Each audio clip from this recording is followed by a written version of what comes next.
o ar quente do spa em Lisboa envolvia o corpo de Miguel como um manto sufocante. Quando André, o massagista, se inclinou perto do seu ouvido e sussurrou: "Posso propor-te um serviço especial hoje", o coração de Miguel acelerou de uma forma que ele nunca esperara de outro homem. O toque das mãos firmes de André nas suas costas tensas já não era apenas alívio muscular. Era algo mais profundo, uma corrente elétrica que percorria a pele e chegava direto ao peito, onde anos de silêncio se acumulavam como pedras pesadas. Miguel, com 38 anos, arquiteto respeitado no centro da Baixa, acabara de sair de um divórcio doloroso com Sofia. Dissera a todos que fora por incompatibilidade, mas no fundo sabia que a verdade era outra, uma verdade que nunca ousara nomear. André continuou o movimento lento, os dedos pressionando pontos exatos, e a voz calma quebrou o silêncio outra vez. "Sinto que carregas mais do que dor nas costas, Miguel. O serviço especial que ofereço não é só físico. É uma conversa sincera, sem julgamentos, para libertar o que te sufoca por dentro." Miguel engoliu em seco. O spa, localizado numa rua estreita perto do Terreiro do Paço, cheirava a óleos de eucalipto e lavanda. As paredes pintadas de azul azulejo lembravam as casas antigas de Lisboa, mas naquele momento pareciam fechar-se sobre ele. "Não sei do que estás a falar", murmurou, mas a voz saiu fraca, quase um pedido de ajuda. André sorriu levemente, sem parar o movimento. "Muitos homens vêm aqui a fingir que está tudo bem. Depois, quando ficam sozinhos, o peso volta. Eu já passei por isso. Se quiseres, depois da sessão podemos sentar-nos no jardim interior e falar. Sem compromisso." A sessão terminou meia hora depois. Miguel vestiu-se devagar, as mãos tremiam ligeiramente ao apertar os botões da camisa. Saiu para o jardim pequeno, cercado por trepadeiras, onde André esperava com 2 chávenas de chá de camomila. Sentaram-se num banco de madeira. "Fala-me da tua vida, Miguel. Do que te trouxe aqui hoje." E, pela primeira vez em anos, as palavras saíram. Falou do casamento que parecia perfeito por fora, das noites em que se deitava ao lado de Sofia e sentia um vazio imenso, da pressão do trabalho, dos olhares dos colegas quando alguém fazia piada sobre homens a sério. André ouvia sem interromper, os olhos castanhos cheios de compreensão. "Não estás sozinho", disse por fim. "Muitos de nós passamos por isso. O medo de ser quem somos." Miguel sentiu os olhos marejarem. Levantou-se abruptamente. "Preciso de ir." Caminhou até ao metro na Praça da Figueira, o coração batendo descompassado. Em casa, no apartamento moderno no Chiado, sentou-se na varanda com vista para o Tejo e ficou horas a olhar a água escura. O que acabara de acontecer? Uma simples proposta de conversa abrira uma porta que ele passara a vida a trancar. Na manhã seguinte, o telefone tocou. Era Sofia, a ex-mulher, a perguntar sobre os papéis do divórcio que ainda faltavam assinar. A voz dela era fria, distante. "Os teus pais telefonaram outra vez. Querem saber quando vais a Coimbra visitá-los. Dizem que estás estranho desde que nos separamos." Miguel mentiu que estava ocupado com um projeto grande. Desligou e sentiu o peito apertado. Os pais, católicos tradicionais de uma família de Coimbra, nunca aceitariam. O irmão mais velho, casado e com filhos, já fizera comentários sobre homens que não sabem o que querem. Miguel abriu o computador e olhou o projeto atual, um edifício sustentável no Parque das Nações, mas as linhas no ecrã pareciam desfocadas. Pensou em André, na calma da voz dele, na forma como dissera: "Não estás sozinho." Pela primeira vez, o medo misturou-se com uma curiosidade estranha, quase doce. À tarde, sem conseguir concentrar-se, Miguel voltou ao spa. André estava a terminar outra sessão. Quando o viu, sorriu. "Voltaste." Não foi pergunta. Sentaram-se outra vez no jardim. Desta vez Miguel falou mais. Falou da infância em que escondia revistas de moda masculina debaixo da cama, das festas da universidade em que fingia interesse por raparigas só para não ser diferente. André partilhou um pouco da sua própria história. Crescera em Setúbal, saíra de casa aos 21 depois de uma discussão violenta com o pai. "Demorei anos a aceitar que amar outro homem não me torna menos homem", disse. Miguel sentiu um nó na garganta desaparecer. Quando se despediram, André tocou-lhe levemente no ombro. "Volta quando quiseres." Sem pressão. Miguel caminhou pela Rua Augusta, o sol da tarde dourando os edifícios. Pela primeira vez em muito tempo, sentiu que respirava fundo.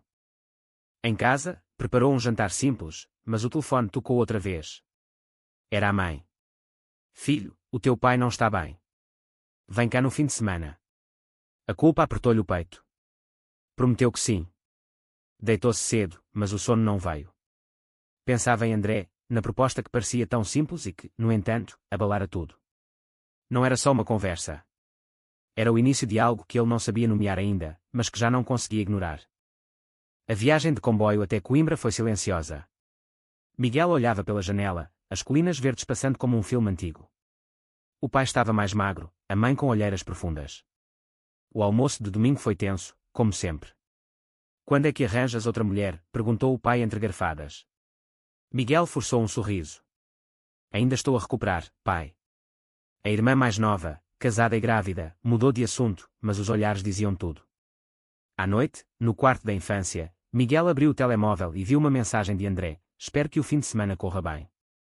Se precisares de falar, estou aqui. Respondeu apenas com um obrigado. Mas o gesto aqueceu por dentro. De regresso a Lisboa, na segunda-feira, o trabalho no estúdio de arquitetura foi caótico. Um cliente importante exigia mudanças de última hora. Durante a pausa para café, o colega João, sempre brincalhão, comentou: Miguel, estás com cara de quem não dorme há dias. Problemas de mulher. Miguel riu-se por fora, mas por dentro sentiu o pânico. Nada que um bom ginásio não resolva. À tarde, incapaz de aguentar, marcou hora no spa. André recebeu-o com o mesmo sorriso calmo. Desta vez, a sessão de massagem foi mais longa. Depois, no jardim, Miguel desabafou sobre a visita a Coimbra. Eles nunca vão aceitar se souberem. André ouviu, depois disse: aceitar ou não é escolha deles. A tua é seres honesto contigo mesmo. Pela primeira vez, Miguel falou da atração que sentira por homens na universidade, mas que enterrara fundo. Pensei que era fase. André tocou-lhe na mão por um segundo. Não era fase. Era tu. Saíram juntos do spa e caminharam até ao cais do Sodré. Pararam num café com vista para o rio. Conversaram sobre livros, sobre cinema português, sobre viagens que André fizera sozinho pela Europa. Miguel sentiu-se leve, como se tivesse tirado uma mochila pesada. Quando se despediram, André disse: amanhã tenho folga. Queres dar uma volta por Alfama? Miguel aceitou sem pensar duas vezes. Na noite seguinte, subiram as ruas estreitas, pararam na igreja de São Vicente, olharam as luzes da cidade. André contou como descobrira a sua orientação aos 16 anos e como a mãe o abraçara apesar de tudo. Miguel sentiu inveja e esperança ao mesmo tempo. No dia seguinte, no escritório, recebeu um e-mail de Sofia: os miúdos perguntam por ti. Vamos combinar um almoço. Os filhos, de 10 e 12 anos, eram o seu maior medo. Como explicar-lhes? À noite, encontrou-se com André num restaurante pequeno na Moraria. A conversa fluiu fácil. Riram de histórias de trabalho, partilharam silêncios confortáveis. Quando André lhe tocou no braço ao despedir-se, Miguel não se afastou. Em casa, olhou-se ao espelho. O homem que via já não era o mesmo. O medo ainda estava lá, mas agora havia uma luz pequena, uma possibilidade. A semana passou entre mensagens curtas e 2 encontros rápidos para café. André nunca pressionava, nunca pedia mais do que amizade. Mas Miguel sentia que queria mais. Uma noite, depois de um jantar em Belém, sentados junto ao mosteiro, André disse baixinho: não tens de decidir nada agora. Só quero que saibas que estou aqui. Miguel olhou para o rio escuro e sentiu lágrimas quentes. Tenho medo de perder tudo. André respondeu: perder o que não é verdadeiro não é perda. Naquela noite, Miguel dormiu profundamente pela primeira vez em meses. O outono chegou a Lisboa com chuvas finas e ventos frios do Tejo. Miguel e André encontravam-se quase todos os dias. Caminhadas pelo Parque Eduardo VII, jantares simples em tascas do Bairro Alto, conversas até tarde no apartamento de André em Campo de Ourique. Miguel sentia-se vivo. Mas o mundo exterior não parava. No escritório, os rumores começaram. Um colega virou juntos num café e fez uma piada demasiado amigável. Miguel ignorou, mas o peito apertou.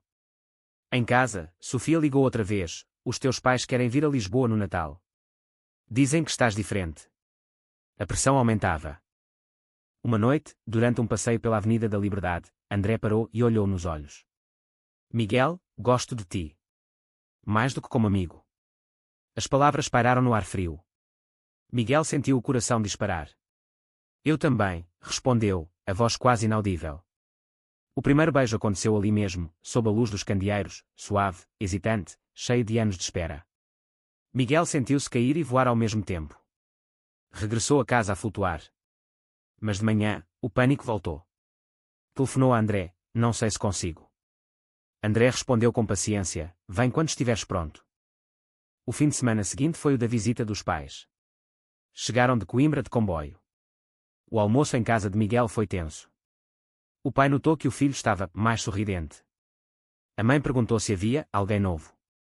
Miguel mentiu que não.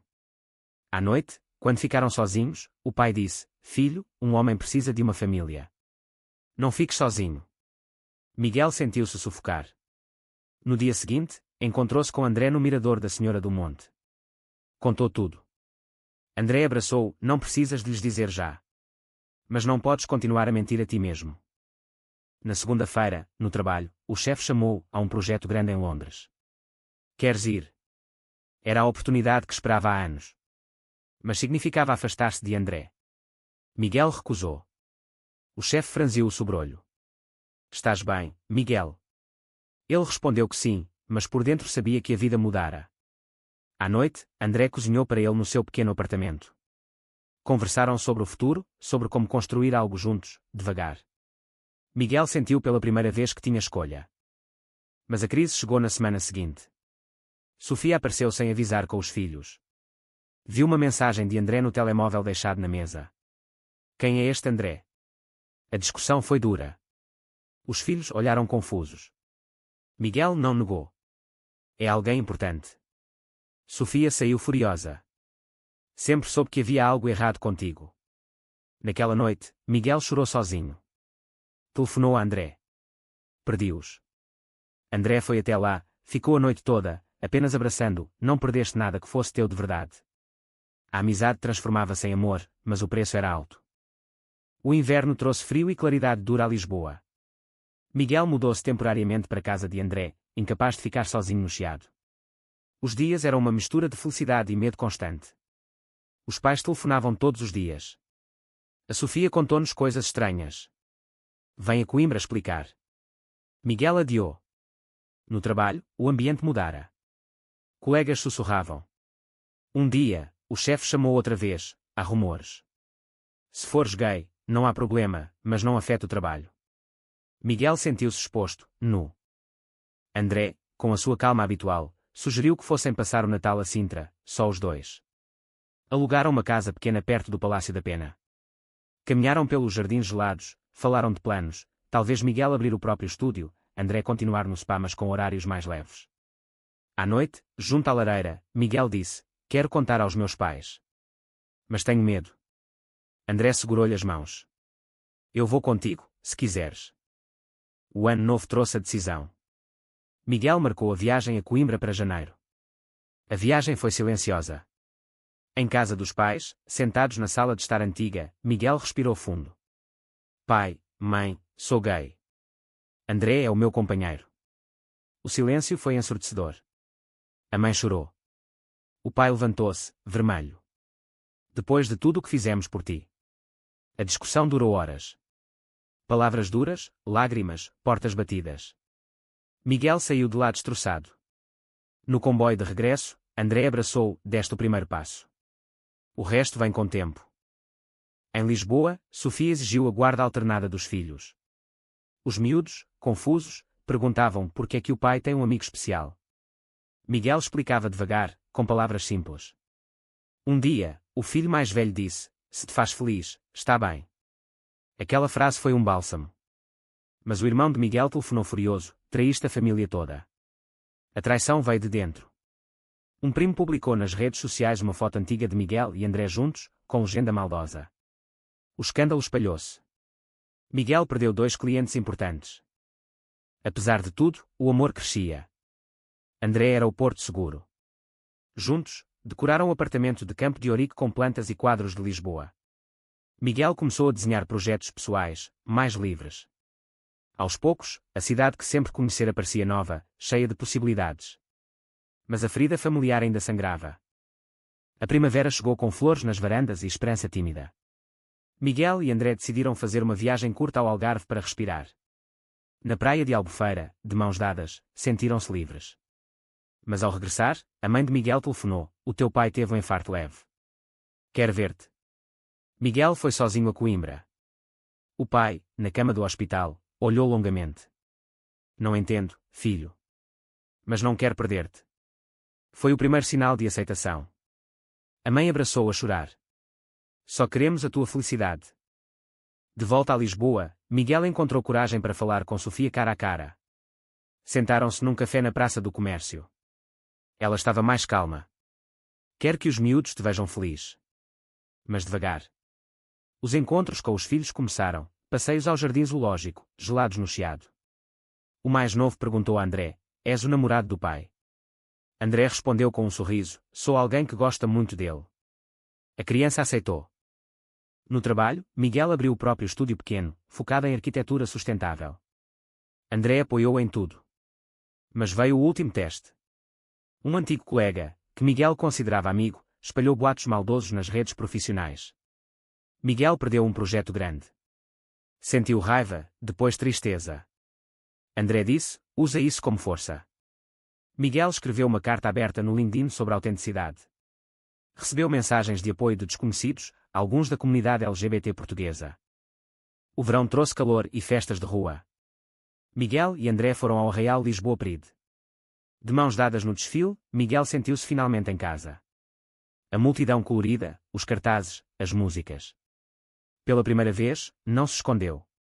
Em casa, à noite, disse a André: quero viver contigo para sempre. André sorriu: já vivemos. Mas a paz ainda era frágil. O irmão de Miguel cortou contacto. Os pais visitaram Lisboa uma vez, tensos mas educados. O caminho era longo. Miguel olhava para trás e via o homem que fora, fechado, infeliz, preso. Agora era livre, mesmo que o preço tivesse sido alto. O amor com André era tranquilo, profundo, cheio de pequenos gestos, cafés na cama, passeios ao pôr do sol, planos para o futuro. O outono seguinte trouxe folhas douradas ao Jardim da Estrela. Miguel e André celebraram um ano juntos com um jantar simples em casa. Os pais de Miguel vieram passar o fim de semana. O pai, mais magro mas estável, apertou a mão de André. Cuida do meu filho. Foi o suficiente. Sofia trouxe os miúdos. Jantaram todos juntos, uma família diferente, mas família. O filho mais velho disse: gosto de te ver sorrir, pai. Miguel terminou o seu primeiro projeto independente, uma casa sustentável em Cascais. André deixou o spa e abriu um pequeno centro de bem-estar emocional. A vida estabilizou. Caminhavam pelo Tejo todas as manhãs, falavam de viagens futuras, de adotar um cão. Miguel sentia-se completo. Os conflitos do passado ainda doíam às vezes, mas já não definiam quem era. Numa tarde de domingo, sentados no mirador de Santa Catarina, André disse: obrigado por teres aceitado o meu serviço especial naquele dia. Miguel riu. Foi o melhor serviço da minha vida. Olharam a cidade que os unira, cheia de luz e sombras, como a própria vida. Negar a si mesmo por medo do julgamento alheio é o maior erro que um homem pode cometer. Verdadeiro ou falso?